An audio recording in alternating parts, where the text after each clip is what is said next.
And that's exactly what happened to my client, Craig, when he stopped running away from objections, turned them into concerns, and started systematically destroying each one of those concerns and signing up people. Hi, I'm Nick Sala from UpCoach. Now, Craig was losing literally over almost $300,000 a year while working 70-hour weeks. And his biggest problem actually wasn't the work quality, it was that he was terrified of customer pushback.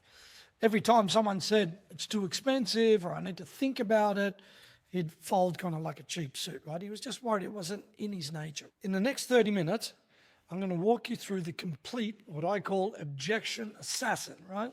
It's a system that literally has transformed Craig from a price apologizing order taker into a confident closer running 28% profit margins. And by the end of this episode, you'll have the exact scripts for handling the 5 most common objections or concerns, right? The psychology behind their work, and also the systematic approach that turns objections into opportunities instead of roadblocks. Sound good? All right. So let's get into it, right? Now, it's important to understand kind of the story behind this, right? It's important to understand, what was going on, because this may be you, right? Craig came to me, right, literally at a breaking point, literally, he's at his wit's end.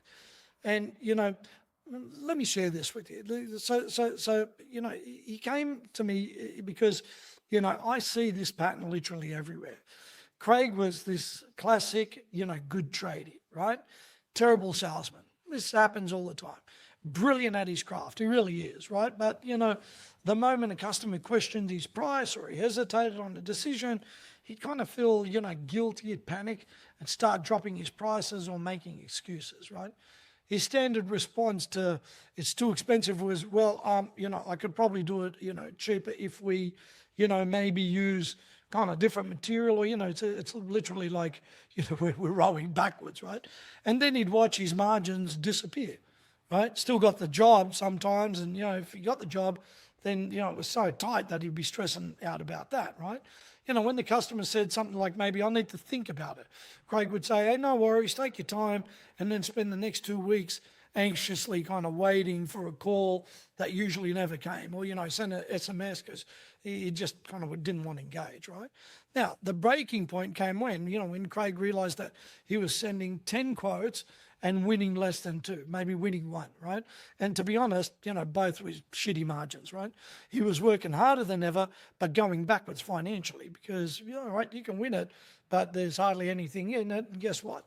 The stress was killing him and literally his marriage, right? When Craig called me, he said, Nick, I'm a good builder, but I'm terrible at sales. Every time someone pushes back, I fold. I don't know how to handle the objections or their concerns without sounding kind of desperate or aggressive, right?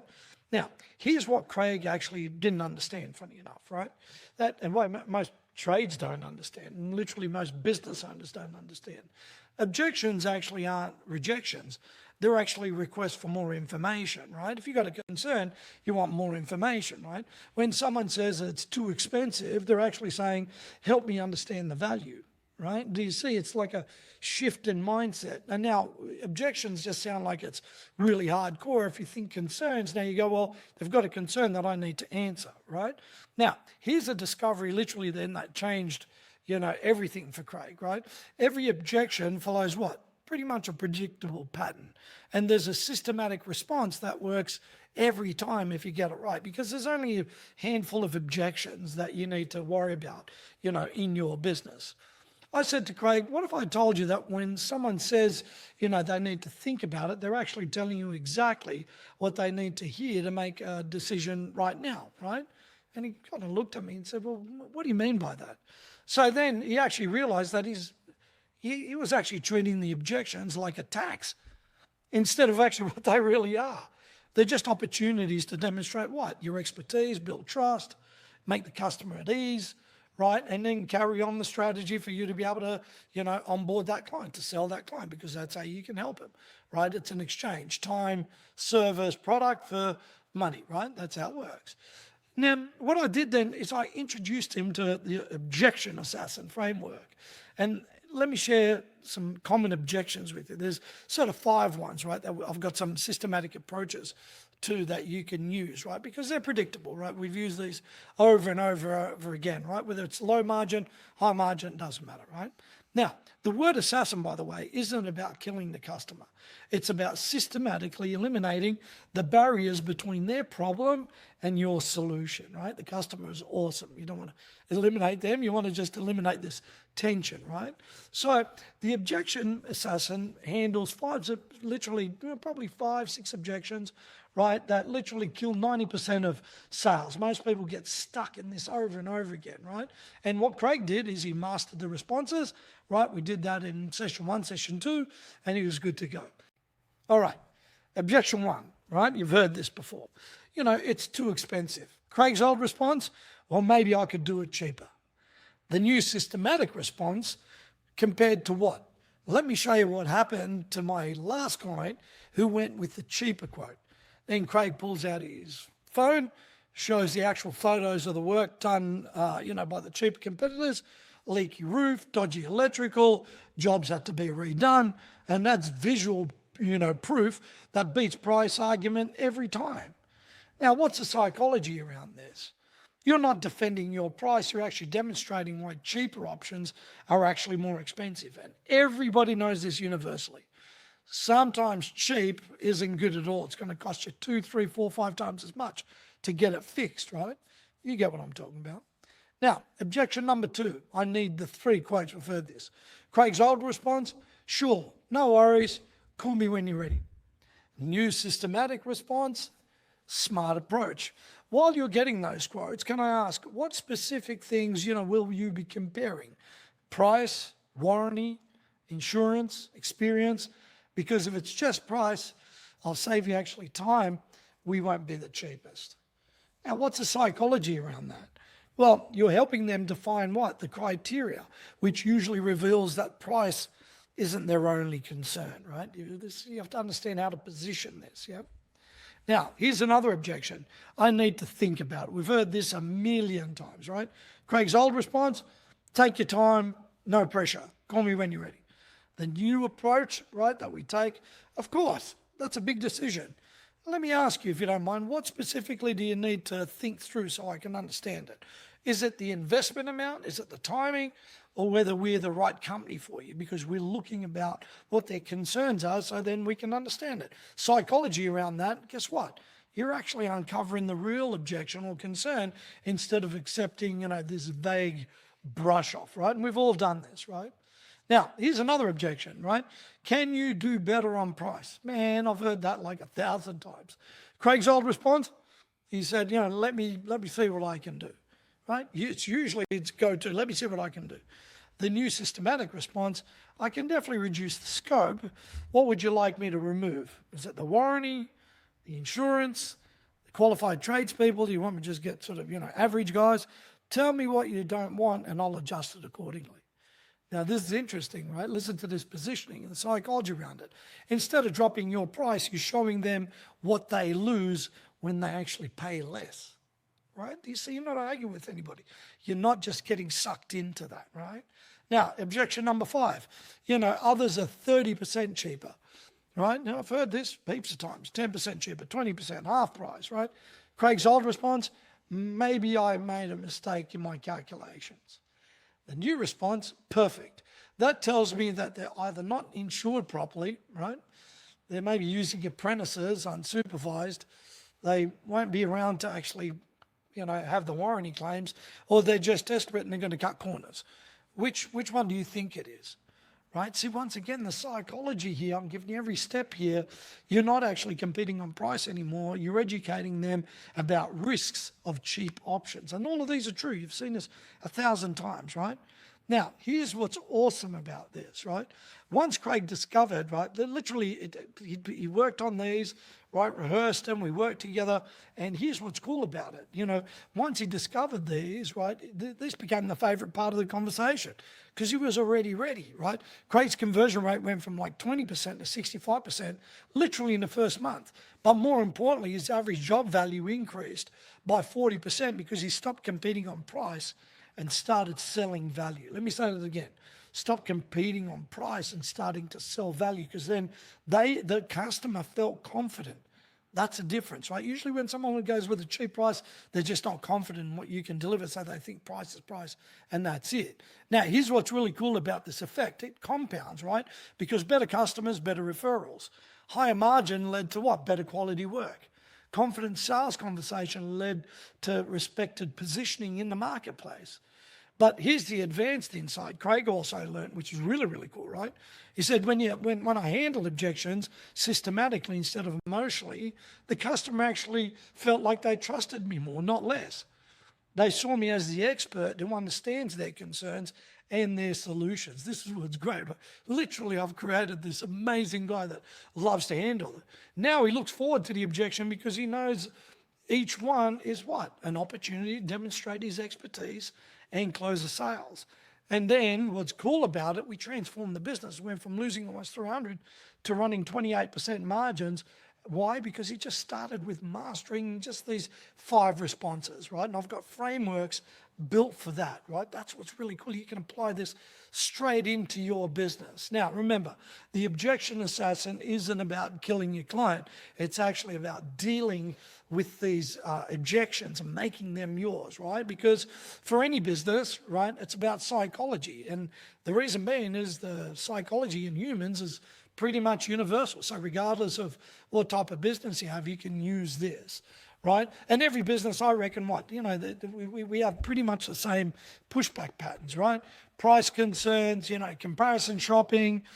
We've got things like, decision delays, when's it going to get done, competitive pricing, right? These are all the same stuff, right? But the psychology is pretty much the same, right?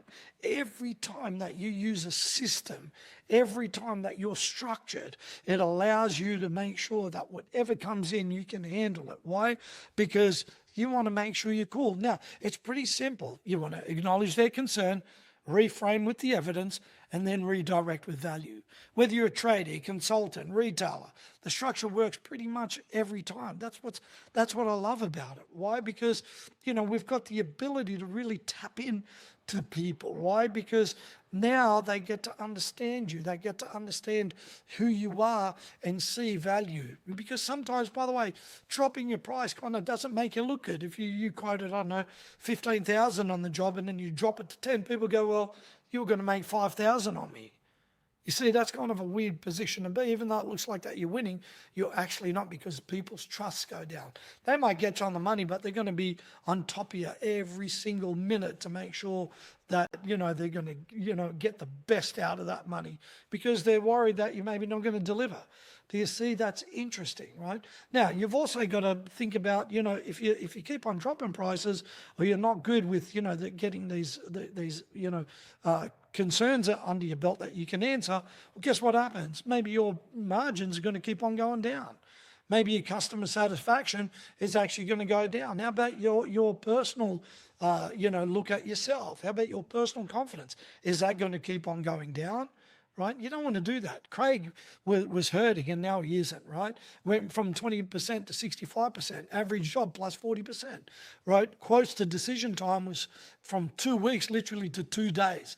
And the profit margin went from a loss to almost a 30% profit, right? You see, once you add this into your business, things will change. That's what's really cool about this, right? So you want to start to build this in, right? You want to start to, use this as pretty much a SOP, or standard operating procedure for your business, right? Memorize these responses, practice the responses, make sure that, you can handle this. Why? Because once you get cool at it, it's like any sport, right? You never played tennis, well, you need to get out there. You're going to, whack 10,000 times, right, before you get into that rhythm, and you're going to miss some, and you're going to look like an idiot at first, and maybe you'll lose people, maybe you'll lose jobs, and well, guess what? That's a part of the learning process.